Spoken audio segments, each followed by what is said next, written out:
Hello दोस्तों, मैं आपका गाइड, आपका दोस्त अनुराग पांडे और आप देख रहे हैं हमारा यूट्यूब चैनल। आइए देखते हैं कि जैसे प्राचीन भारत का इतिहास चल रहा था। ठीक है, प्राचीन भारत के इतिहास में लास्ट वीडियो मतलब कल का वीडियो नहीं, जो ये सीरीज का वीडियो चल रहा, प्राचीन भारतीय इतिहास की सीरीज का वीडियो, उसमें हमने लास्ट वीडियो में क्या देखा था कि मौर्य साम्राज्य के बारे में पढ़ा था कि मौर्य वंश का संस्थापक कौन रहा है, मौर्य वंश के समय में शासन व्यवस्था कैसे चलती थी, इस तरीके से हमने जाना था। ठीक है, आज जो है हम जानते हैं मौर्योत्तर काल। अब मौर्योत्तर काल हम पढ़ेंगे तो मौर्योत्तर काल जानने से पहले हमें ये भी जानना जरूरी है कि मौर्योत्तर काल है क्यों। तो मौर्योत्तर काल का मतलब क्या है, या फिर मौर्य काल कब समाप्त होता है। तो मौर्य काल के अगर समाप्ति की बात करते हैं तो मौर्य काल समाप्त होता है 197 BC में, किसकी, बृहद्रथ की हत्या के साथ। बृहद्रथ की हत्या होती है 197 BC में, यहीं समाप्त होता मौर्य वंश। और हत्या कौन कर रहा है, पुष्यमित्र। पुष्यमित्र ने इनकी हत्या की और जो वंश बनाया इन्होंने, कौन सा वंश बनाया, शुंग वंश। ठीक है, पहली बात तो ध्यान रखनी है कि शुंग वंश के संस्थापक रहे पुष्यमित्र शुंग ने बृहद्रथ की हत्या करके, जो कि अंतिम मौर्य सम्राट था, शुंग वंश की नींव डाले। ठीक है, इसी में एक चीज और ध्यान रखना है कि जब पुष्यमित्र शुंग ने मौर्य सम्राट की हत्या की, तो ये भी अब पता है होना चाहिए कि शुंग वंश के जो अंतिम शासक थे कौन, जो भी रहे, उनकी हत्या कर दी किसने, वासुदेव ने। अंतिम शासक की हत्या की वासुदेव ने, और इन्होंने जो वंश की स्थापना की वो था कण्व वंश। ठीक है, जब कण्व वंश जब खत्म होता है तो शुरू होता है सातवाहन वंश, क्योंकि कण्व शासक, अंतिम शासक जो होता है उसकी हत्या करते हैं, हत्या करके क्या करते हैं, अपने वंश की स्थापना, सातवाहन वंश की स्थापना कर देते हैं। ठीक है, तो इस तरीके से शासन सत्ता चल रही है। मौर्योत्तर काल शुरू हो रहा है 197 में, तो खत्म कब हो रहा है, 197 BC में शुरू हो रहा है तो खत्म हो रहा है 300 AD में खत्म होता है। ठीक है, क्योंकि कोई भी चीज शुरू हुई तो खत्म भी होती है, इस चीज को ध्यान में रखना है। तो चलिए देखते हैं। अब इसके बारे में थोड़ी सी जानकारी होनी चाहिए कि जैसे मौर्योत्तर काल है तो ऐसे तो है नहीं कि एकाएक चालू हो गया, सब कुछ एकाएक चालू हो जाएगा। मौर्य वंश में क्या था कि उस समय शासन सत्ता जो थी बहुत मजबूत थी, शासन साम्राज्य बहुत दूर में फैला हुआ था। ठीक है, लेकिन अब जो है मौर्योत्तर काल जबकि स्टार्ट हो गया है, तो इस समय क्या है कि कई सारे क्षेत्रों में, अलग अलग क्षेत्रों में क्षेत्रीय शक्तियां उभर रही हैं। अब क्षेत्रीय शक्तियां जब उभर रही हैं तो उन पे क्या है कि बाहरी प्रभाव भी पड़ने लग जाते हैं। बाहरी प्रभाव पड़ने का मतलब है कि वो हो सकता है कि पॉजिटिव भी पड़े, हो सकता है नेगेटिव रूप में पड़े। तो सकारात्मक रूप से या नकारात्मक रूप से जैसे भी पड़ रहा, लेकिन बाहरी शक्तियों का प्रभाव पड़ने लग जाता है। बाहरी शक्तियां कौन है, मध्य एशिया और चाइना, नहीं, मध्य एशिया और चीन से क्या होता है, आक्रांता लोग आके अब आक्रमण करना शुरू कर देते हैं इसी समय में। अब उसमें भी कुछ लोग रहे, जैसे मध्य एशिया से रहे हैं और आके चीन से रहे हैं, तो उसमें कौन कौन रहे हैं ये आपको ध्यान रखना है। एक तो है हिंद यमन, ये क्रम भी है, ध्यान रखना है। हिंद यमन है, फिर शक हैं, पहलव हैं, उसके बाद कुषाण हैं। आपको ध्यान रखना है जो शुंग शासक थे वो यहीं के थे, कहीं बाहर के नहीं थे। ठीक है, तो हिंद यमन, जिसको भारतीय यूनानी भी कहा जाता है, इंडो ग्रीक भी कहा जाता है, शक हैं, पहलव हैं और कुषाण हैं। कुषाण आपका चीन से आया हुआ है। ठीक है। तो इन्हीं के प्रभाव से क्या होता है कि भारत को मध्य एशिया की राजनीति और सभ्यता के निकट जाने का अवसर भी प्राप्त होता है इसी प्रक्रम में, इसी टाइम पीरियड में, इसी क्रम में। ठीक है। फिर उत्तर भारत में शुंग शासन होता है। शुंग शासन हमने बताया था कि शुंग शासक कौन है, संस्थापक रहा है पुष्यमित्र शुंग।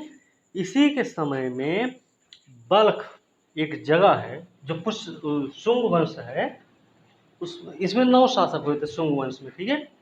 किसी एक शासक के हम टाइम का नहीं बता रहे हैं, लेकिन शुंग शासन जब उत्तर भारत में चल रहा था तो उसमें बल्ख में स्वतंत्र शक्ति के रूप में उभरे कौन, हिंद यूनानी, हिंद यमन उभरे। कहाँ पे, उत्तर भारत में। वो बल्ख में स्वतंत्र शक्ति के रूप में उभरे और इन्होंने क्या किया कि भारत के उत्तरी पश्चिमी और उत्तरी भारत में क्या किया, कब्जा किया। ठीक है। ये आपको ध्यान रखना है। और इन्होंने अपना साम्राज्य विस्तार भी करना प्रारंभ कर दिया था। चलिए अब शुरू करते हैं थोड़ा सा। देखिए, एक तो रुद्रदामन का जूनागढ़ अभिलेख है, जिसके बारे में हम मौर्य साम्राज्य का वीडियो जो बनाए थे तब भी बताए थे, आज भी बताते हैं कि जूनागढ़ अभिलेख जो है वो गुजरात के गिरनार पर्वत पे स्थित है। ये चीज़ आपको ध्यान में रखनी है कि जूनागढ़ अभिलेख गुजरात के गिरनार पर्वत पे स्थित है और यह जो है संस्कृत भाषा का सबसे प्राचीन क्या है, अभिलेख है। संस्कृत भाषा में प्राप्त सबसे प्राचीन अभिलेख है और यह काव्य शैली में लिखा गया है और ब्राह्मी लिपि है इसकी, ब्राह्मी लिपि है इसकी, ये भी ध्यान रखनी है। काव्य शैली में ब्राह्मी लिपि में लिखा गया है, सबसे प्राचीन अभिलेख है जो कि संस्कृत भाषा का है। ठीक है, ये आपको क्लियर हो गया होगा। अब रुद्रदामन का जूनागढ़ अभिलेख अगर है तो रुद्रदामन से ही संबंधित होगा, वो चाहे उनके वंशज के बारे में हो, चाहे उनकी राजनीतिक व्यवस्था के बारे में हो, चाहे उनके प्रशासन के बारे में हो, सारी जानकारी इसमें मिलती है। एक चीज़ और मिलती है, हमने ये मौर्य साम्राज्य पढ़ाया था तब आपको बताया था कि यहाँ सुदर्शन झील के पुनर्निर्माण का भी विवरण इसमें किया गया, वर्णन इसमें किया गया है। ठीक है ना, तो ये चीज़ भी आपको ध्यान में रखनी है। चलिए अब शुरू करते आते हैं अपने टॉपिक पे। तो सुदर्शन झील पर एक बांध का जो निर्माण हुआ है वो क्यों हुआ होगा, अगर बांध का निर्माण हुआ है तो क्यों हुआ होगा, पहले तो बात ये है। तो बांध का निर्माण सिंचाई के यूज के लिए किया जा रहा होगा, ये भी तो हो सकता है, पानी पीने के लिए हो सकता है, घरेलू जो वो है घरेलू यूज के लिए भी उसका प्रयोग किया गया होगा, ऐसे ही। ठीक है। चलिए अब आते हैं, हम बात कर रहे हैं हिंद यमन शक कुषाण पहलव के बारे में। तो देखते हैं कौन है कुषाण शासक के बारे में पढ़ेंगे सबसे पहले। ठीक है, तो ये कौन है, कुजुल कटफिसेस हैं, कुषाण शासक हैं ये और संस्थापक भी हैं। ये शासक हैं, ये कुषाण के संस्थापक भी हैं और महान शासक भी हैं। ऐसे वैसे नहीं, महान शासक रहे हैं ये। इन्होंने तांबे के सिक्के का प्रचलन किया था। ठीक है, कुजुल कटफिसेस का जो टाइम था वो पश्चिमोत्तर भारत में था और ये सिर्फ तांबे के सिक्के चलाए थे। ये यहाँ पे लिखा, इसका वर्णन भी किया गया है, ये भी ध्यान रखना आपको। ठीक है, तो भाई कुषाण वंश के बारे में हम पढ़ेंगे, शुरुआत कुषाण वंश से ही होगा। तो कुषाण वंश जो है इसको हम यूचिस बोलते हैं। कुषाण को हम क्या बोलते हैं, यूचिस बोलते हैं। ये चीन से संबंधित है, चीन से संबंधित है, पश्चिमी चीन के निवासी हैं मूल रूप से ये लोग। ठीक है, इन्होंने क्या किया था, शकों और पहलवों को पराजित किया, शक और पहलव को पराजित करके क्या किया, अपनी नींव डाले थे ये। ठीक है, इसके संस्थापक रहे, प्रमुख शासक रहे कौन, कुजुल कटफिसेस, हम अभी बता रहे थे। तो इन्होंने क्या किया था, सिर्फ तांबे का सिक्का चलाया था, किसने, कुजुल कटफिसेस ने। ठीक है, तो कुजुल कटफिसेस जो थे पहले, सबसे पहले पश्चिमोत्तर भारत पे ही अधिकार किए। ठीक, अब आते हैं दूसरे शासक हैं बिम कडफिसेस। विमकड़फिसेस दूसरे शासक हैं। इन्होंने महेश्वर की उपाधि धारण की, और महेश्वर की अगर उपाधि धारण की है तो आपको ये भी पता होना चाहिए कि शिव, त्रिशूल और नंदी की आकृति के सोने और तांबे के सिक्के चलाए थे विमकड़फिसेस ने। ठीक है, महेश्वर की उपाधि धारण किए, शिव, नंदी, त्रिशूल आकृति वाले सिक्के चलाए, उसके साथ ये जो कि तांबे और सोने के थे। ठीक है, अब पश्चिम भारत में स्वर्ण सिक्कों का जो प्रचलन हुआ, उत्तर पश्चिम भारत में जो स्वर्ण सिक्कों का प्रचलन हुआ उसको किया था इंडो ग्रीक शासकों ने, उसका प्रचलन किया था। लेकिन जो स्वर्ण सिक्कों का नियमित प्रचलन शुरू हुआ है वो शुरू होता है विमकड़फिसेस के समय से। तो दो प्रकार से क्वेश्चन बनता है, एक तो प्रचलन किसने किया और दूसरा नियमित प्रचलन किसने किया। ठीक है, तो नियमित प्रचलन हमने बता दिया और प्रचलन भी बता दिया, तो अब कंफ्यूजन तो नहीं होनी चाहिए। चलिए बहरहाल देखते हैं आगे क्या है कि हाँ, हमने बता दिया कि विमकड़फिसेस ने नियमित रूप से चलाया था। ठीक है, आगे है कि कुषाण शासक हैं कनिष्क। अब आते हैं कनिष्क के ऊपर, हम कनिष्क पे बात करेंगे। तो कुषाण शासक हैं कनिष्क, जिनके सिक्के पर बुद्ध का अंकन मिलता है। आपको पता है कि चौथी बौद्ध संगीति का आयोजन हुआ है कुंडलवन कश्मीर में, इन्हीं के शासनकाल में। ठीक है, जिसमें बौद्ध धर्म दो शाखाओं में बढ़ जाता, महायान और हीनयान। तो इसी तरीके से कनिष्क क्या किए कि अपने सिक्कों पे बुद्ध का अंकन करवा दिए।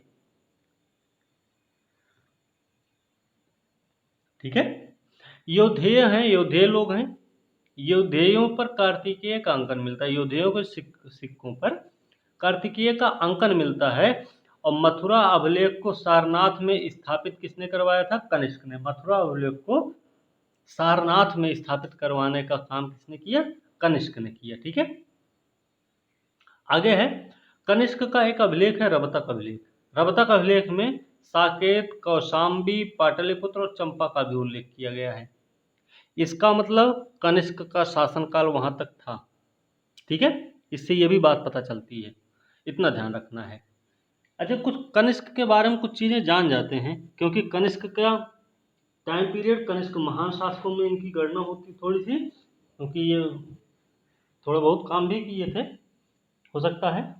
तो कनिष्क के बारे में जानते हैं, कनिष्क है कौन? कनिष्क को हमने बता दिया कि कुषाण वंश के शासक हैं, सबसे महान शासक रहे कुषाण वंश के।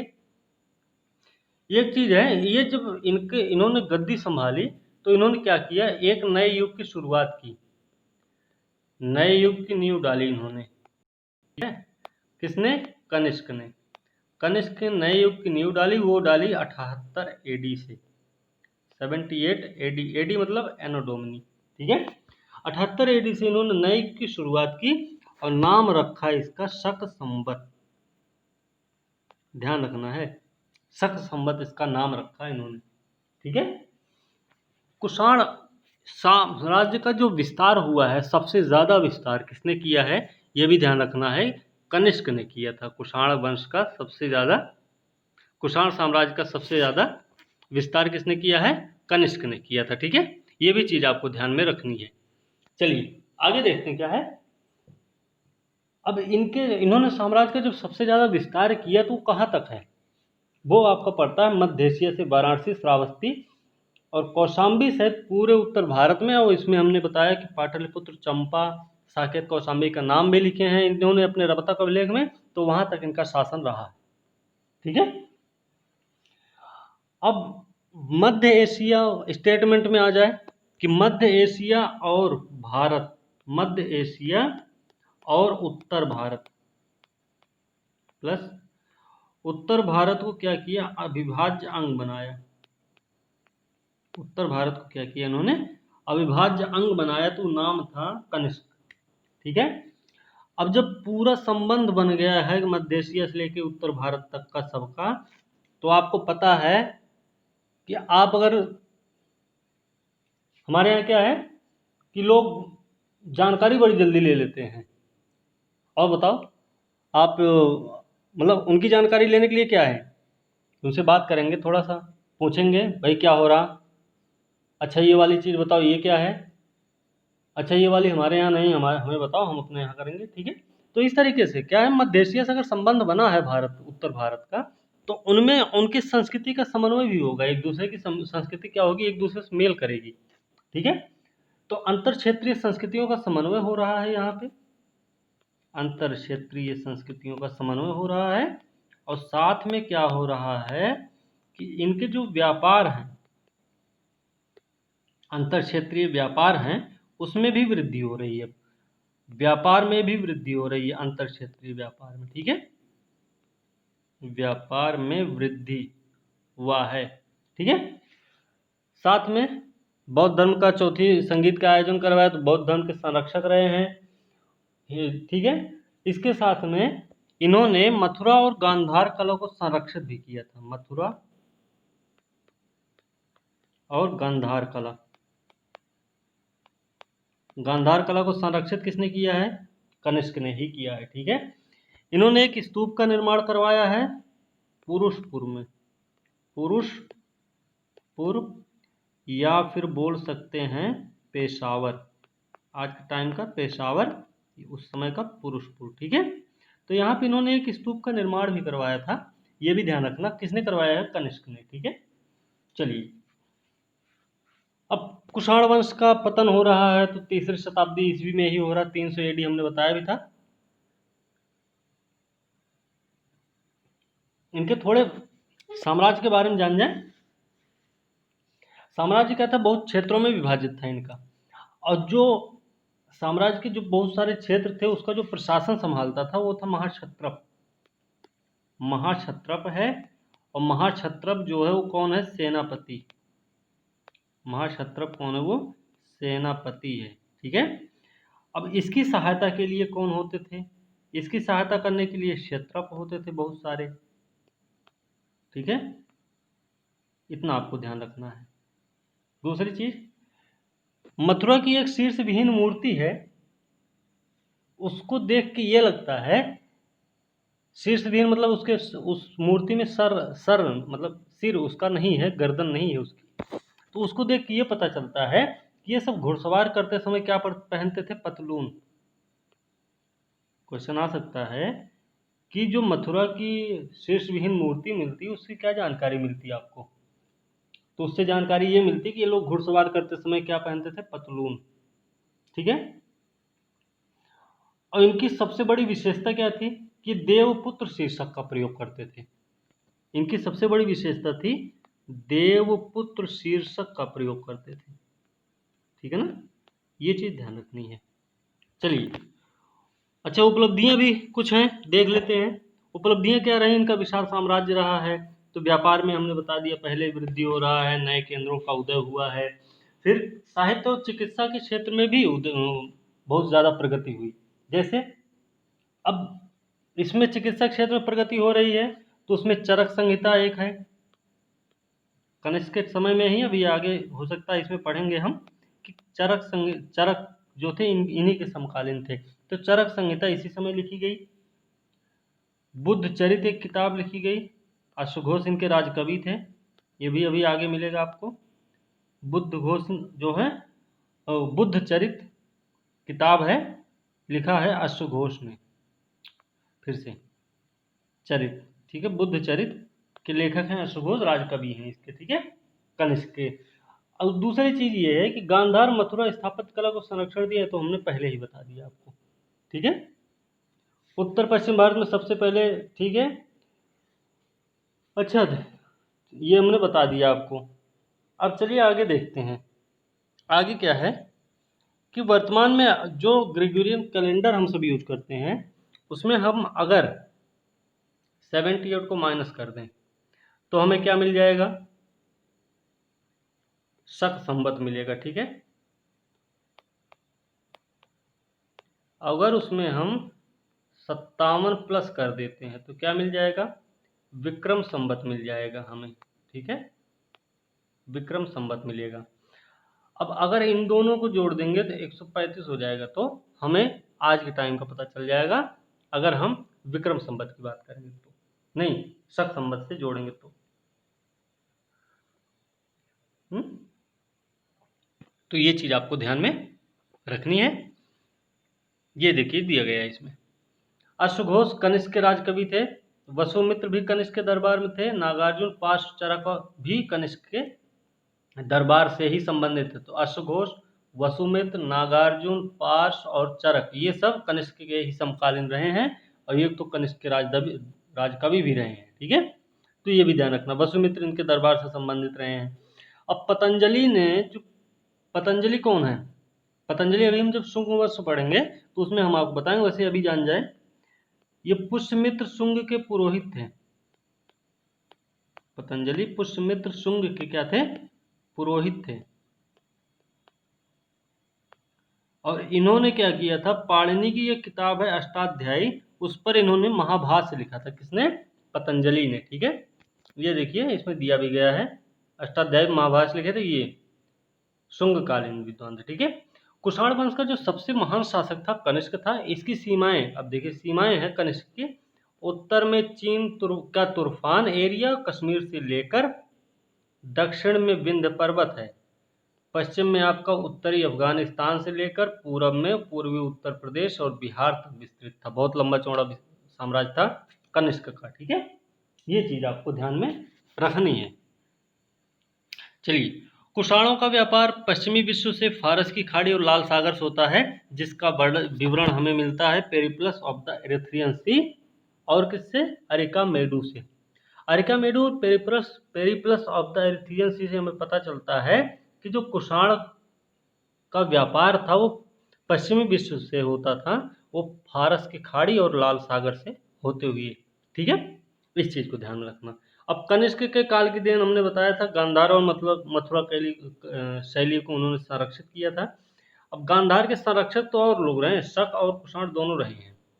अब गांधार के बारे में है कि हरित, स्तरित और शिष्ट का प्रयोग करते थे। ठीक है, हरित, स्तरित या शिष्ट चट्टान का प्रयोग किया जाता था यहाँ पर।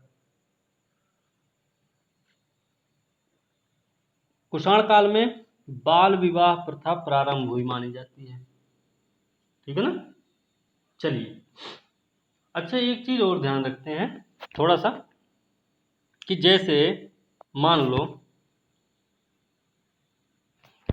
लो आप कि जैसे अभी अश्वघोष की रचनाएं हैं, कुछ कनिष्क के राज कवि समकालीन रहे तो हमने बताया, लेकिन कुछ कवि हैं जैसे अश्वघोष की 3 किताबें थी। कौन कौन सी थी ये हमारे ख्याल से पहले हम बता चुके हैं।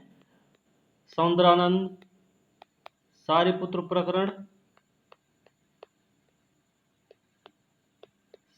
प्रकरण, और बुद्ध चरित अभी हमने बताया भी था आपको। तो ये 3 किताबें किसकी हैं? अश्वघोष की है। ये चीज आपको ध्यान में रखनी है। चलिए देखते हैं आगे। मेनांडर और स्ट्राबो के सिक्के जो हैं मथुरा में से मिले हैं।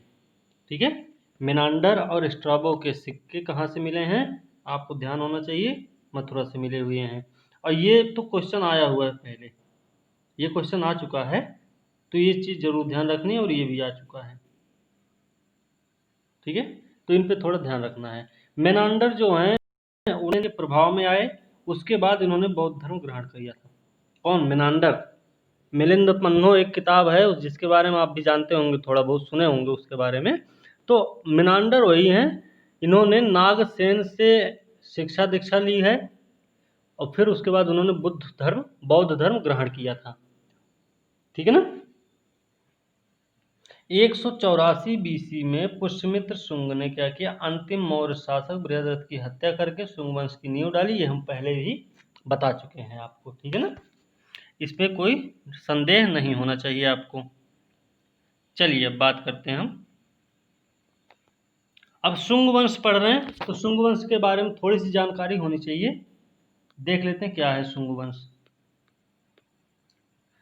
एक तो पुष्यमित्र शुंग संस्थापक रहे, पुष्यमित्र इसके संस्थापक रहे हैं। ठीक है, दूसरा चीज, पुराणों में कहा गया है कि इन्होंने 36 साल तक शासन किया है, 36 वर्ष तक शासन किया था इन्होंने। ठीक है, दूसरी चीज क्या कहा गया है? पाणिनि ने इनको भरद्वाज गोत्र का ब्राह्मण बताया है। पाणिनि ने भरद्वाज गोत्र का ब्राह्मण बताया इनको। ठीक है, इसको पुष्यमित्र को। ठीक है, फिर पुष्यमित्र ने और क्या काम किया भाई, 2 अश्वमेध यज्ञ करवाए। ये 2 अश्वमेध यज्ञ करवाए, जो कि अयोध्या अभिलेख से पता चलता है हमें। मान लीजिए इसमें ना दिखे तो हम ऐसे ही बता दे रहे हैं, तो आप नोट डाउन कर सकते हैं। अयोध्या अभिलेख से पता चलता है कि पुष्यमित्र शुंग ने 2 अश्वमेध यज्ञ करवाए थे। और पतंजलि हमने बताया था कि शुंग वंश के जो पुष्यमित्र शुंग थे उनके पुरोहित रहे, जो कि पाणिनि के अष्टाध्यायी पर महाभाष्य लिखे थे। ठीक है, इतना आपको ध्यान रखना है। चलिए, एक शुंग वंश के दूसरे एक शासक रहे हैं भागवत। भागवत हैं, या फिर इनको हम भागभद्र भी बोल सकते हैं। क्या बोल सकते हैं, भागभद्र। ठीक है, तो भागभद्र जो हैं ये 9वें शासक हैं, माने जाते हैं कि ये 9वें शासक हैं। यहाँ पे इन्होंने क्या किया था, इनके समय में एक शासक राजदूत आया था, हेलियोडोरस। हेलियोडोरस है, हेलियोडोरस आया था। और कहाँ मिला था, विदिशा या बेसनगर में इनसे मुलाकात हुई थी। और वहाँ पे क्या हुआ, उन्होंने भागवत धर्म ग्रहण किया। भागवत धर्म ग्रहण करने के बाद उन्होंने गरुड़ स्तंभ क्या किया, स्थापित करवाया। ठीक है, तो ये चीज भी आपको ध्यान में रखनी है। चलिए आगे देखते हैं। एक चीज इसमें देखिए, हाँ है कि वासुदेव ने कण्व या कण्वायन वंश की नींव डाली। और यही वासुदेव ही थे कि जिन्होंने शुंग वंश के अंतिम शासक, शुंग के अंतिम शासक की हत्या कर दी थी। शुंग के अंतिम शासक की हत्या कर दी किसने, वासुदेव ने। और नए वंश की नींव डाली, जिसका नाम रखा इन्होंने कण्व या कण्वायन। ठीक है, मौर्यों के बाद जो दक्षिण का सबसे प्रभावशाली शासक हुआ वो हुए सातवाहन वंश। ठीक है, अब कण्व वंश के शासक संस्थापक रहे वासुदेव। वासुदेव ने हत्या की शुंग वंश के अंतिम शासक की। तो कण्व वंश के जो अंतिम शासक रहे सुशर्मा, सुशर्मा की हत्या कर दी सिमुक या सिंधुक या शिप्रक ने। ठीक है, अभी इसमें है, देखिए। अच्छा, पढ़ते हैं सातवाहन वंश। सातवाहन के बारे में जानते हैं। सातवाहन वंश का संस्थापक रहे सिंधुक, सिमुक या शिप्रक रहे हैं। और इन्होंने क्या किया था, सुशर्मा की हत्या की थी, जो कि कण्व वंश का शासक था। इसने हत्या कर दी, किसने, सिंधुक ने। और फिर अपना साम्राज्य स्थापित किया, अपना वंश स्थापित किया था। अब पुराण है, 18 पुराण है हमारे पास, हमारे यहाँ। तो 18 पुराण जो पुराण हैं उनमें 30 सातवाहन शासकों का नाम मिलता है। 30 सातवाहन राजाओं का उल्लेख किया गया है, कहाँ, पुराणों में। और इसमें से सबसे ज़्यादा सबसे ज़्यादा नाम जो उल्लेखित किए गए हैं वो है मत्स्य पुराण में। और मत्स्य पुराण में कितने हैं, 19 हैं। कहीं लिखा गया, ये है लंबी सूची मत्स्य पुराण में मिलती है, जो कि 19 राजाओं की मिलती है। और मत्स्य पुराण सबसे पुराना है, सबसे पुराना पुराण है। और दूसरी चीज है कि ये प्रमाणित भी है। ठीक है, सबसे पुराना पुराण है मत्स्य पुराण, इसमें 19 राजाओं का उल्लेख किया गया है। और सातवाहनों की एक राजधानी रही प्रतिष्ठान या पैठन। ये कहाँ पे है, ये है महाराष्ट्र में। प्रतिष्ठान या पैठन जो है महाराष्ट्र में है। और इनकी जो शुरुआत की आरंभिक राजधानी मानी जाती, वो मानी जाती है अमरावती। अमरावती कहाँ है, आज के समय में आंध्र प्रदेश की राजधानी, आंध्र प्रदेश की राजधानी है अमरावती। अमरावती का एक स्तूप के बारे में हमने पढ़ा था। क्या बताया था हमने, कि संगमरमर से निर्मित है, ये संगमरमर से बना हुआ है। ठीक है, अमरावती स्तूप। तो अमरावती इनकी आरंभिक राजधानी रही, किसकी, सातवाहनों की। ये चीज आपको ध्यान में रखनी है। ठीक है, चलिए अब देखते हैं थोड़ा सा कि सातवाहन को पुराणों में क्या कहा गया। अच्छा, राजधानी इनकी प्रतिष्ठान रही है। आगे देखते हैं, आगे है कि सातवाहनों की जो आरंभिक राजधानी अमरावती रही है। और इनको पुराणों में आंध्रभृत्य, आंध्र जातीय कहा गया है। पुराणों में किसको, सातवाहन को आंध्रभृत्य या आंध्र जातीय कहा गया है। ठीक है, अब आते हैं गौतमी पुत्र सातकर्णी पे। एक बात ये भी है कि जो सातवाहन शासक रहे हैं वो पहले ऐसे शासक रहे जिन्होंने अपने नाम से पहले अपनी माँ का नाम जोड़ा है। ठीक है, तो गौतमी पुत्र नाम है इनका, तो गौतमी के लड़के हैं ये, गौतमी के पुत्र हैं, इसलिए इनका नाम है गौतमी पुत्र। इससे एक चीज और जानकारी मिलती हमें कि जो है इनके यहाँ मातृ सत्तात्मक व्यवस्था प्रचलित थी। ठीक है, ये भी आपको ध्यान रखना है। चलिए अब जानते हैं गौतमी पुत्र के बारे में। ये कौन है? 4 वर्ण की जो व्यवस्था हमारे यहाँ थी, ये देखिए लिखा गया है, वर्ण व्यवस्था का रक्षक कहा जाता है इसे। ठीक है, दूसरी चीज, इसको अद्वितीय ब्राह्मण, अद्वितीय ब्राह्मण या फिर एका ब्राह्मण कहा गया है। वो भी कहाँ पे कहा गया है? ये अद्वितीय या एका ब्राह्मण इनको कहा गया है नासिक अभिलेख में। ठीक है, नासिक अभिलेख में इनको, मतलब गौतमी पुत्र सातकर्णी को क्या कहा गया है? ये अद्वितीय ब्राह्मण या फिर एका ब्राह्मण, और साथ में ये भी कहा गया है कि यह जो है वेदों का आश्रयदाता था। ठीक है, चलिए आगे देखते हैं। दिया गया है, इसमें पहले से भी मौजूद है, हम पहले बता दिए, कोई दिक्कत नहीं, अभी भी फिर से रिवीजन हो जाएगा आपका कि नासिक अभिलेख में अद्वितीय ब्राह्मण, एका ब्राह्मण वेदों का आश्रयदाता कहा गया है। ठीक है, अगले हैं विशिष्टिपुत्र पुलमावी। इनके बारे में जानते हैं, तो इनको दक्षिण पथेश्वर भी कहा जाता है, मतलब दक्षिण पथेश्वर की इन्होंने उपाधि धारण की थी, और इनके सिक्कों पर पतवारों वाले जहाजों का चित्र अंकित है। ये क्वेश्चन आ चुका है पहले, तो ये चीज आपको ध्यान रखनी है कि विशिष्टि पुत्र, ये भी विशिष्टि के पुत्र थे इसलिए विशिष्टि पुत्र हुए। ठीक है, तो इनके सिक्कों पर 2 पतवार जो है, पतवार मतलब 2 पतवारों वाले जहाज हैं, 2 पतवारे वाले जहाजों का चित्र अंकित किया गया है। कहाँ पे? विशिष्टि पुत्र पुलमावी के सिक्कों पर। ठीक है, अंतिम जो शक्तिशाली शासक रहा है सातवाहन वंश का, वो रहा है यज्ञश्री सातकर्णी।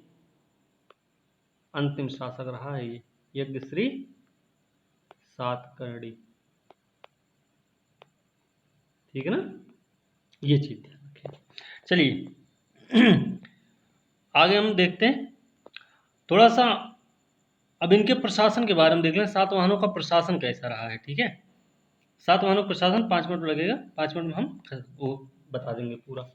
देखिए इनका जो प्रशासन था वो कैसा था। इनका साम्राज्य जो था वो आहार में या फिर राष्ट्र रूपी प्रभाग या फिर जिलों में बटा हुआ था। ठीक है, इनका जो साम्राज्य था वो आहार या राष्ट्र रूपी प्रभाग या फिर जिलों में बटा हुआ था। साथ में ये भी है कि इनकी जो लघुत्तम इकाई थी वो थी ग्राम। लघुत्तम इकाई थी ग्राम, और ग्राम का मुखिया होता था ग्रामिक।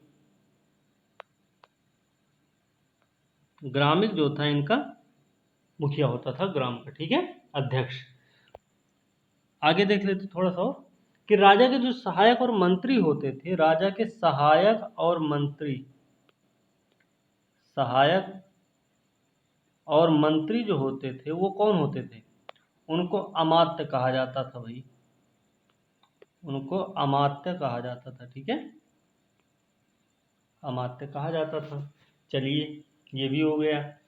आगे और है कि इनके यहाँ जो राजस्व का तरीका था, राजस्व जो था वो कैसा था? नगद भी था और वस्तु के रूप में भी था, जिसमें आप सुरक्षित महसूस करते हैं, जिसमें आप कंफर्टेबल हैं, उसमें आप अपना टैक्स चुका सकते हैं। ठीक है, ऐसा था इनके यहाँ, ऐसी व्यवस्था थी। एक व्यवस्था इनके यहाँ से और प्रचलित हुई थी, भूदान, जो कर मुक्त जमीन देने की जो प्रथा की शुरुआत मानी जाती है भारत में, वो कहाँ से मानी जाती है? सातवाहन से ही मानी जाती है। कर मुक्त भूमि देने की प्रथा की शुरुआत हुई है कहाँ से? आपके सातवाहन शासकों के समय से। ठीक है, चलिए दूसरी चीज आपको ये तो पता ही है कि गौतमी पुत्र सातकर्णी को वर्ण व्यवस्था का रक्षक कहा जाता है। तो वर्ण व्यवस्था को बनाए रखना इनका पहला उद्देश्य था। वर्ण व्यवस्था को बनाए रखना इनका पहला उद्देश्य था, ये भी ध्यान रखना है। तो इनका प्रशासन यहीं पे खत्म हुआ, ठीक है। वर्ण व्यवस्था बनाए रखना इनका प्रथम उद्देश्य था, ठीक। अभी इसमें एक बचा है, एक क्या है, कलिंग। कलिंग के बारे में जान जाते हैं थोड़ा सा हम। कलिंग क्या है भाई? कलिंग के संस्थापक रहे हैं, कलिंग का चेदी वंश है एक, इसके संस्थापक रहे हैं महामेघवाहन, और खारवेल भी इन्हीं यहीं से संबंधित हैं। किससे? चेदी वंश से ही, ठीक है। तो चेदी वंश से संबंधित है खारवेल भी, और संस्थापक रहे महामेघवाहन। इनका एक अभिलेख रहा है हाथी गुम्फा, किसका? खारवेल का। खारवेल का हाथी गुम्फा अभिलेख कहाँ पे है? उड़ीसा में है, और वो भी उदयगिरी पहाड़ी पर स्थित है, ठीक है। ये वही हाथी गुम्फा अभिलेख है जिसके बारे में हमने बताया था कि महापद्मनंद ने कलिंग में नहर प्रणाली विकसित की थी, ऐसा इसमें बताया गया है हाथी गुम्फा अभिलेख में, ठीक है। तो ध्यान रखना है। चलिए थोड़ा सा इनके बारे में भी जान जाते हैं। तो चेद वंश के बारे में थोड़ा सा ये जान जाए कि जो हाथी गुम्फा अभिलेख है उदयगिरी पहाड़ी पर है, उड़ीसा में है, ये सब कुछ है। तो खारवेल का है, तो इसमें उनके बचपन का भी होगा, शिक्षा, राजा बनने का वर्णन, सब कुछ वर्णन उसमें मिलता होगा। खारवेल का इतिहास जानने का भी एकमात्र स्रोत है हाथी गुम्फा अभिलेख, किसका? खारवेल का, ठीक। खारवेल ने का जो दक्षिण राज्य रहे, खारवेल ने क्या किया? दक्षिण राज्यों के राजाओं को क्या किया? पराजित किया था। उसमें कौन कौन से थे? चोल, चेर, पांड्य, इन सबको क्या किया था? खारवेल ने पराजित किया था भाई। और इसका वर्णन कहाँ मिल रहा है आपको? इसी में मिल रहा है, हाथी गुम्फा अभिलेख में ही मिल रहा है, ठीक है। हाथी गुम्फा अभिलेख में एक और जानकारी मिलती है कि जो जैन धर्म है, जैन धर्म के प्रति भारी झुकाव है था, किसका? खारवेल का, ठीक है। चलिए आज का वीडियो यहाँ तक है। थोड़ा सा जान लेते हैं कि जो मध्य एशिया से हमारे संबंध बने, जो मध्य एशिया से हमारे संबंध बने, उसका भारत पर प्रभाव क्या क्या पड़ा है। तो प्रभाव क्या क्या रहा है हमने बता दिया था। सांस्कृतिक समन्वय हुआ, व्यापार में वृद्धि हुई। फिर एक चीज और है, पहले हमारे यहाँ छिद्र वाले सिक्के चलते थे, छिद्र वाले थे, वो भी अपरिष्कृत थे, अपरिष्कृत थे। लेकिन अब क्या है? अब यहाँ पे बढ़िया डिजाइन वाले सिक्के, मतलब विभूषित, मतलब सजे धजे, ठीक है। और दूसरी चीज, जो पहले के राजा लोग थे उनके चित्र वाले सिक्के मिलते हैं यहाँ पे, मिलने लग गए, ठीक है, क्योंकि उनके यहाँ ऐसा ही होता था, ठीक है। दूसरा चीज, हमारे यहाँ खगोल शास्त्र का ज्ञान हुआ, फिर हमें खगोल शास्त्र की भी जानकारी इन्हीं लोगों से मिली, मध्य एशिया से। ये ना भूलें, ये हम मध्य एशिया और भारत का संबंध जब बने तो उसका क्या प्रभाव पड़ा वो हम बता रहे हैं आपको, ठीक है। इसके अलावा भविष्य फल भी जानने का ज्ञान हुआ हमें। आज हम क्या करते हैं? हाथ दिखा देते हैं तो पता चल जाता है कि हमें कब शादी होने वाली है, कितने बच्चे होंगे, हैं, कितनी शादी होगी, ये सब जानकारी हमें मिल जाती ना अभी से। पहले ही जानकारी मिल जाती कितनी शादी होने वाली है, तो सब लोग खुशी खुशी बहुत खुश रहते हैं, है ना। तो नौकरी कब मिलेगी, ऐसा कुछ, ये जो भविष्य फल कुल मिला के ऐसे ही है, ये तो हम मजाक में बोले। तो ये सब की जानकारी हमें कहाँ से मिली? भविष्य फल ज्ञात करने की कला हमारे पास कहाँ से आई है? मध्य एशिया से, जब हमारे संबंध बने, ठीक है। उसके अलावा मूर्ति कला के क्षेत्र में नए युग की शुरुआत मानी जाती, जैसे गांधार कला, ठीक है। एक चीज, कुछ चीजें और हैं एक्स्ट्रा, थोड़ा सा देख लेते हैं। मिलिंद पन्नो एक किताब है, हमने मिनांडर और नागसेन की बात की थी। तो मिलिंद पन्नो में मिनांडर और नागसेन के जो संवाद हुए हैं आपस में, जो एक दूसरे से बहस हुई है, वो उनको बौद्ध धर्म की शिक्षा देते, वो कुछ और कहते हैं। तो इन दोनों का वर्णन मिलिंद पन्नो में किया गया, ठीक है। तो मिलिंद पन्नो में आपको क्या मिलता है? एक तो ये है मिनांडर और नागसेन के बीच जो बहस हुई है, वार्ता कहानी, उसका है जिक्र इसमें, संकलन है। और साथ में ये भी है इसमें 750 प्रकार के व्यवसाय बताए गए हैं, ठीक है ना। 750 प्रकार के व्यवसाय इसमें बताए गए हैं, ये भी ध्यान रखना आपको। चलिए आगे देखते हैं क्या है। आगे थोड़ा सा देख लेते हैं कि जैसे क्वेश्चन आता है श्रेणी और सार्थवाह पे क्वेश्चन आता ही है। पिछली बार भी क्वेश्चन आया था श्रेणी के ऊपर, ठीक है। सार्थवाह का उससे पहले आया था, फिर उससे पहले श्रेणी पे आया था, तो ये क्वेश्चन आता ही रहता है। तो इस पर थोड़ा ध्यान गौर कर लेते हैं हम सब कि श्रेणी और सार्थवाह में अंतर क्या है। श्रेणी जो है, श्रेणी में अंतर ये है, श्रेणी क्या है कि व्यापारियों का समुदाय है, ये व्यापारियों का समुदाय है ये, ठीक है।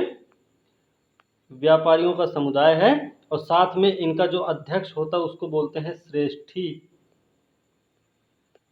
अध्यक्ष हुआ श्रेष्ठी, व्यापारियों का समुदाय है ये। तो सार्थवाह कौन भाई, सार्थवाह कौन है? सार्थवाह जो है वो होते हैं घुमंतु प्रकार के व्यापारी। घुमंतु, घुमंतु नहीं बोलते, घुमंतु या कारवां प्रकार के व्यापारी होते थे, व्यापारियों का समुदाय होता था ये। कारवां प्रकार के व्यापारियों का समूह होता था, कि व्यापारियों का समूह था, ठीक है ना। ऐसे ही समझ लीजिए, व्यापारियों का समूह था, वही हम लिखेंगे, वही बता रहे हैं आपको, ज़्यादा लिखने की जरूरत नहीं है, ठीक है। ये है। दूसरा चीज है कि जो सार्थवाह लोग थे वो कैसे थे।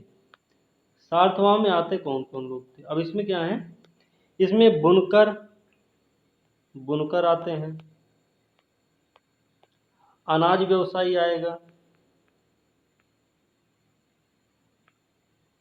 अनाज व्यवसायी है, अनाज व्यवसायी, ठीक है। फिर बांस के तेल के उत्पादक लोग, ये सब कौन है? सार्थवाह हैं, ठीक है। अब ये तो हो गया आपका नॉर्मल सा कि सार्थवाह कौन है और श्रेणी कौन थे। इसमें एक चीज़ और, कुम्हार भी आते हैं, थोड़ा ये भी ध्यान रखना, कुम्हार भी इसमें आते हैं। अब ये तो आपका हो गया इनमें अंतर। अब एक चीज़ और, इनमें समानता भी है। समानता क्या है, ये भी लिखते थे श्रेणी, और एक लिखते हैं श्रेणी व सार्थवाह में समानता भी है। क्या है समानता भाई? समानता दोनों में ये है कि ये दोनों लोग अपने प्रमुख का चुनाव खुद ही करते हैं। प्रमुख का चुनाव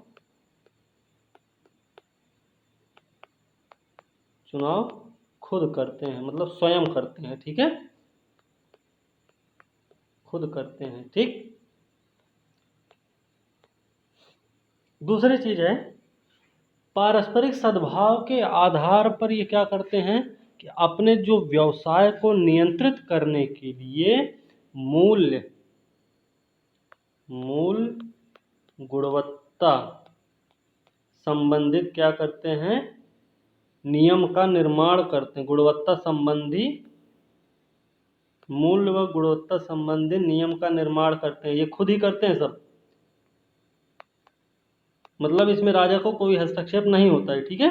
ये लोग खुद ही अपना कर लेते हैं, काम निर्माण करते हैं, ठीक। एक चीज और है कि बैंक की तरह काम करते हैं, बैंक की तरह काम करते हैं, बैंक की तरह काम करते हैं। पिछली बार ऐसे स्टेटमेंट आया था और लगभग लोग उसको गलत किए थे, ठीक है। फिर उसमें जो नियम कानून होता है उसको राजा बनाता है, राजा उसमें हस्तक्षेप करता है, तो ये गलत है। राजा हस्तक्षेप नहीं करता, ये अपना नियम कानून खुद ही बनाते हैं, जो कि मूल्य और गुणवत्ता से संबंधित होता है, ठीक है। अंतिम चीज ये है कि ये जो टैक्स वसूलते हैं लोगों से, ब्याज दर जो लेते हैं जनता से, वो ऐसे नहीं कि कुछ भी ले लेंगे, वो भी एक नियम ही है। तो वो क्या करते हैं, एक निश्चित रकम वसूलते हैं जनता से। क्या करते हैं, एक निश्चित रकम वसूलते थे, निश्चित रकम वसूलते थे, ठीक है। तो ये चीज़ भी ध्यान रखनी है आपको, वसूलते थे, ठीक है। तो आज का वीडियो यहीं पे समाप्त होता है और उम्मीद है वीडियो आपको अच्छी लगी होगी। और अगर वीडियो अच्छी लगी है तो लाइक ज़रूर करें। लाइक करने के साथ साथ सब्सक्राइब भी करें, बेल आइकन को दबाएं। बेल आइकन को दबाने का फ़ायदा ये है कि ऐसे अगर वीडियो आती है तो वो आपके पास उसका नोटिफिकेशन पहुंचेगा। और दूसरी चीज़ ये है, कमेंट ज़रूर करें। कमेंट आप लोग करते नहीं हैं, कमेंट करना चाहिए। कमेंट करके आप ज़रूर बताएं कि वीडियो में कमी क्या है। अगर कोई कमी है और आप बताते हैं तो उस कमी को पूरी करने, उस कमी को सुधारने की कोशिश ज़रूर की जाएगी, ठीक है। और साथ में अपने दोस्तों को भी शेयर करें ताकि उनको भी इसकी हेल्प मिल सके, क्योंकि दोस्त खुश है तो भी आप भी खुश रहेंगे, ठीक है। तो अपने दोस्तों को भी शेयर कीजिए। अब अगले वीडियो के साथ हम कल मिलते हैं आप लोगों से। तब तक के लिए आप लोग इस वीडियो को ध्यान से देखिए और समझिए, सुनिए, इसको लिखिए, जैसे भी हो आप कुल मिला के इसको पढ़िए, ठीक है। ठीक है दोस्तों, जय हिंद।